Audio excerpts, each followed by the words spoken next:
Students, Mr. Kutzi here. I'm going to be helping explain some of the stuff from 6.5 on rational equations. So rational equation, basically, rational just means fraction.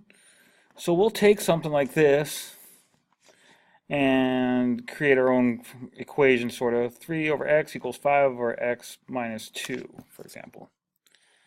Okay. So what that is then, you get two sort of situations here.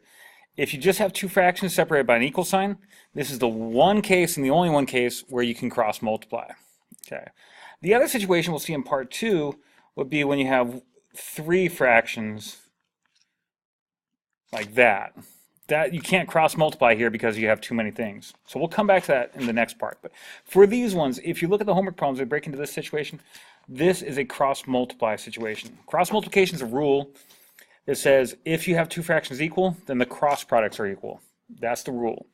What you got to remember to do here is you're going 3 and x minus 2 times 3, so 3, and it's times everything, so we need an x minus 2, we need parentheses around that. And x times 5, we'll write it as 5x. Okay, so once you do that step, okay, now this is back to a math 1 type equation. Okay, this is multi-step. The only thing I can see to do is distribute, so you do that. Okay. Now we just got to combine all the x's, get them all to one side. So you got x's on this side, x's on that side. Let's get them all over. So minus 3x, minus 3x.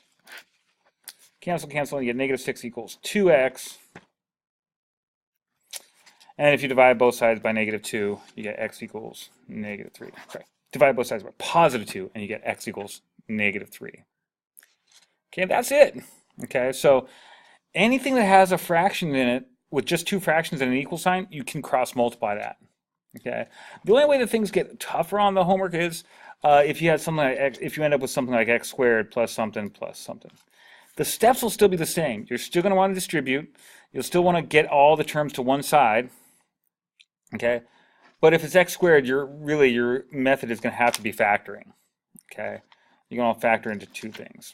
Okay. So we'll go over that in another example, but for now, this one, anything with just the first 4 problems on page 344 should all be very similar to this. So try and follow that method and see if it helps. Bring questions tomorrow, and we'll go over more stuff then. All right, have a great afternoon, you guys.